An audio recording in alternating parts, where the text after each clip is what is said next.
L'Arctique est un cimetière de choses perdues, des navires engloutis par la glace, des civilisations enterrées sous des siècles de neige et des vols qui disparaissent sans laisser de traces. Pendant 40 ans, le vol AEDX-7 fut l'un de ces mystères. Un avion de passagers qui disparut la veille de Noël 1976, ne laissant derrière lui que des murmures de ce qui avait pu se passer. Aucune épave, aucun signal de détresse, juste une absence hantante. Jusqu'à maintenant, quand un scan satellite a détecté une anomalie métallique profondément dans la glace de l'Alaska. Les chercheurs pensaient avoir enfin trouvé l'avion perdu, mais dès que l'excavation commença, quelque chose n'allait pas. Des motifs étranges dans la glace, des traces là où aucun humain n'avait jamais marché, et puis les yeux qui observaient depuis l'étendue gelée.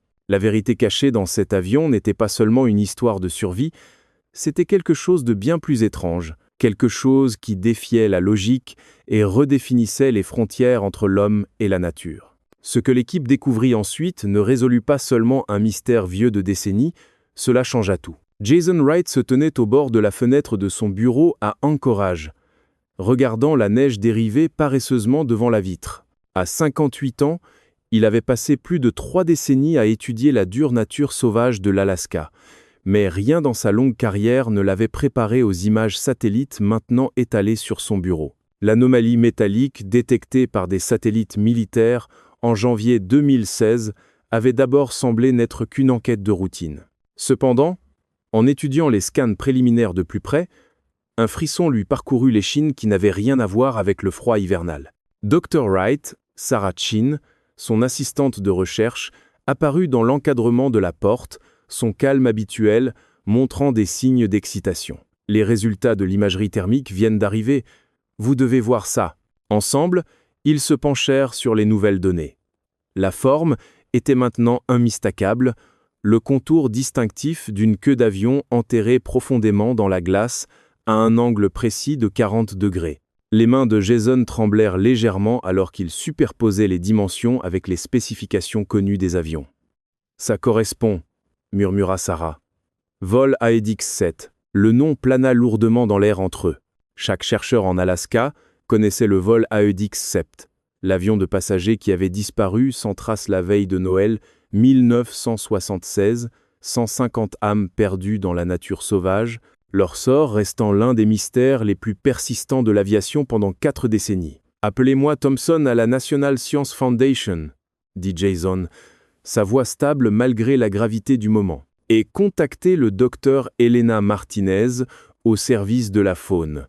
Nous allons avoir besoin de son expertise. » En quelques jours, l'opération se transforma d'une simple enquête sur une anomalie en l'une des plus grandes missions de récupération de l'histoire de l'Alaska. La National Science Foundation accéléra leur demande de financement et l'US Air Force offrit un soutien logistique. Pourtant, même si les pièces se mettaient en place, Jason ne pouvait se défaire du sentiment qu'ils étaient sur le point de découvrir quelque chose de bien plus profond qu'un simple site de crash. Elena Martinez arriva dans la salle de briefing d'Anchorage par un matin de janvier glacial, ses cheveux argentés tirés en une tresse pratique. À 62 ans, elle était l'une des principales expertes mondiales sur le comportement de la faune en Alaska, avec un focus particulier sur les grands prédateurs. La salle était déjà bondée de spécialistes, glaciologues, experts en aviation, archéologues forensiques et spécialistes de la survie. Le site est à environ 80 miles au nord-est d'Anchorage, expliqua Jason en pointant une carte topographique. Nous avons des températures moyennes de négatif 42 degrés Celsius et des vitesses de vent jusqu'à 10 à 8 mètres par seconde. Ce ne sera pas facile. Elena étudia les images satellites avec un intérêt particulier. La topologie des champs de glace est inhabituelle, nota-t-elle. Ces motifs ici, elle traça une série de lignes irrégulières du doigt. Ils ne suivent pas le mouvement glaciaire typique.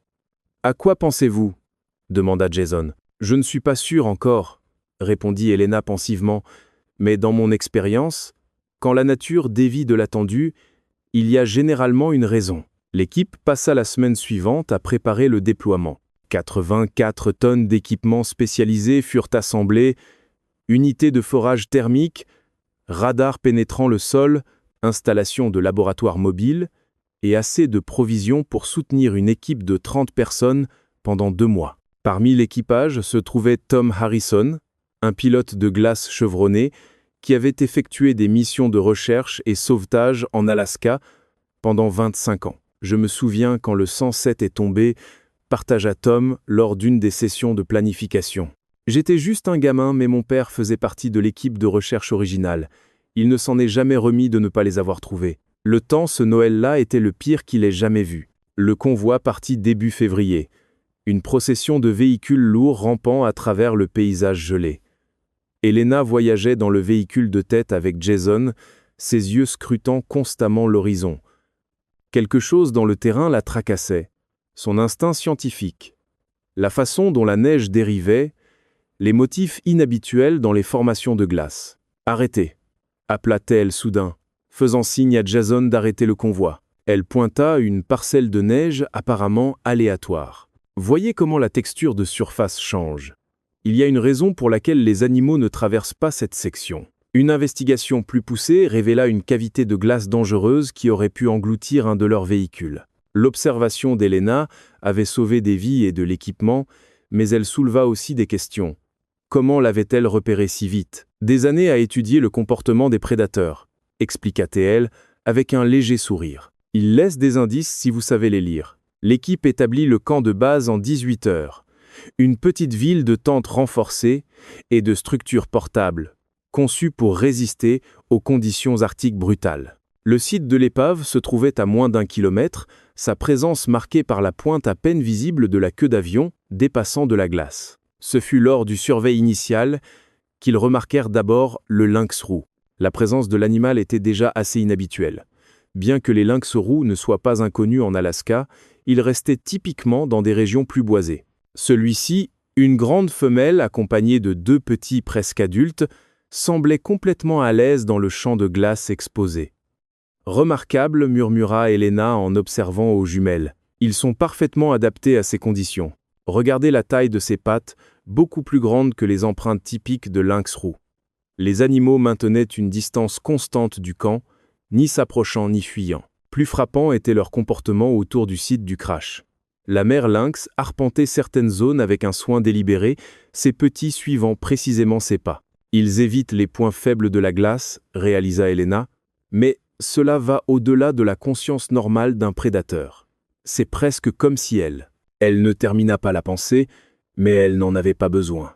Toute l'équipe avait remarqué comment les mouvements des lynx semblaient cartographier des passages sûrs à travers le terrain traître. L'opération de récupération réelle fut un travail méticuleux. Les ingénieurs déployèrent des éléments thermiques avec une précision chirurgicale, veillant à ne pas perturber l'équilibre délicat de la structure de glace. Chaque pas était calculé, chaque mouvement mesuré. Les lynx roux restèrent des observateurs constants, leur présence devenant si familière que l'équipe commença à les appeler les guides. Quand ils percèrent enfin le fuselage, la scène à l'intérieur arrêta tout le monde net.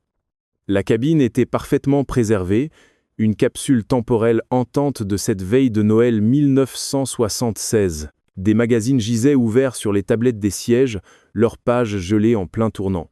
Un chariot de service d'hôtesse se tenait dans l'allée, des tasses de café encore arrangées dessus, leur contenu transformé en petits blocs cylindriques de glace. Mais ce furent les effets personnels qui touchèrent les cordes émotionnelles les plus profondes.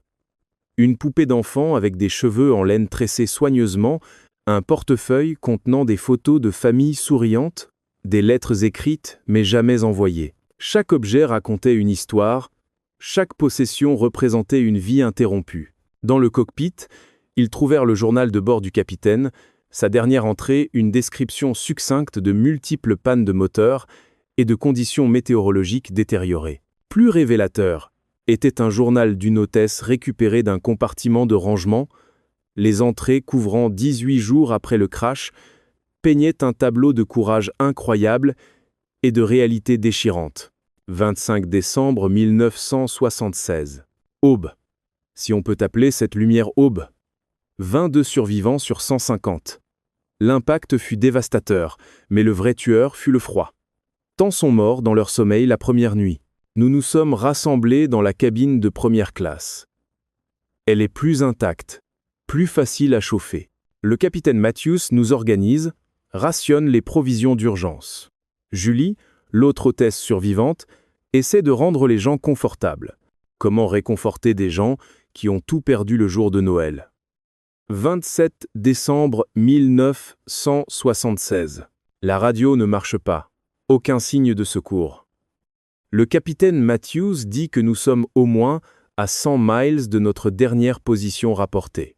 La tempête qui nous a fait tomber était contrairement à tout ce qu'il avait vu, elle a déréglé tous les instruments. Nous entendons des animaux dehors parfois, des sons étranges, pas des loups, quelque chose d'autre.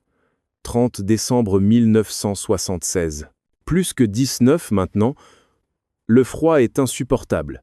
Julie a remarqué quelque chose d'étrange aujourd'hui. Il y a des traces dans la neige autour de l'avion, mais elles semblent repousser les autres prédateurs. Le capitaine Matthews pense que nous avons être crachés dans le territoire de grands félins. C'est étrangement réconfortant. 5 janvier 1977. Seulement 12 restants. Nous sommes à court de rations d'urgence. Julie ne s'est pas réveillée ce matin. La chose étrange est que nous avons trouvé des proies fraîches près de l'avion. Lapins, petits gibiers, comme si quelque chose les laissait pour nous. Le capitaine Matthews dit que c'est impossible, mais nous avons dépassé le stade de croire aux choses impossibles. Les entrées du journal continuèrent, devenant de plus en plus incertaines sur les dates, mais maintenant un enregistrement clair des événements. La dernière entrée était datée du 11 janvier 1977. Je suis la dernière maintenant. Les autres sont tous partis, mais je ne suis pas seul. Ils sont là dehors. Je peux voir leurs yeux dans le noir, pas menaçants, observants, attendants. Je comprends maintenant pourquoi ils sont restés proches. Ils sont les gardiens de cet endroit. Ils savent ce que signifie survivre ici, perdre une famille ici. La mère chat a apporté un autre lapin aujourd'hui. Je n'ai pas pu l'atteindre, trop faible pour bouger maintenant. Je pense qu'elle a compris. Elle est restée assise dans la neige pendant des heures, juste à observer. Je n'ai plus peur. Quand la fin viendra, je ne serai pas seule. Elena passa des jours à analyser les entrées du journal par rapport au modèle connu de comportement des lynx roux. Ces chats, expliqua-t-elle à Jason un soir, ils affichent des caractéristiques qui vont au-delà du comportement territorial normal. Le journal mentionne qu'ils apportent de la nourriture au site du crash. Nous avons documenté un comportement similaire aujourd'hui. Elle lui montra des photographies de carcasses de petits animaux trouvés à intervalles réguliers autour de la zone d'excavation. Au début, nous pensions qu'il s'agissait juste de proies abandonnées, mais regardez le placement. Toujours dans des endroits visibles, toujours pendant nos pauses repas. Les photographes de la faune de l'équipe avaient capturé des images incroyables du comportement des lynx. La mère apparaissait souvent au bord de la zone de travail, juste avant que le mauvais temps n'arrive, sa posture et ses mouvements clairement agités, jusqu'à ce que l'équipe se mette à l'abri. Les petits imitaient son comportement, apprenant des modèles qui semblaient transmis de génération en génération. Vous suggérez que ce sont des descendants des mêmes chats mentionnés dans le journal ? Demanda Jason, sceptique mais intrigué. Les lynx roux vivent typiquement 10 à 12 ans dans la nature, répondit Elena. Nous regardons 4 ou 5 générations ? Mais oui, je crois que ces chats sont les descendants de ceux qui ont été témoins du crash, et je crois qu'ils ont hérité non seulement du territoire, mais aussi du comportement. À mesure que l'excavation progressait, ils commencèrent à trouver des preuves soutenant les contes du journal. La distribution des provisions et des corps suggérait des efforts de survie organisés. De petits caches de nourriture furent trouvés à intervalles réguliers autour du site du crash, certains contenant encore des restes préservés de petits animaux. Mais la découverte la plus stupéfiante vint 6 semaines après le début de l'opération. En documentant des échantillons de carottes de glace, Sarah Sheen remarqua quelque chose d'inhabituel dans les couches. Ces striations, indiqua-t-elle à Jason et Elena, elles ne sont pas aléatoires. Regardez le motif. C'est comme si quelque chose avait voyagé à plusieurs reprises sur les mêmes chemins autour du site du crash année après année, usant des rainures dans la glace. Une analyse plus poussée révéla des décennies de traces superposées, des générations de lynx roux suivant les mêmes routes que leurs ancêtres avaient prises. Les motifs correspondaient parfaitement aux passages sûrs que les lynx actuels utilisaient pour naviguer dans le champ de glace.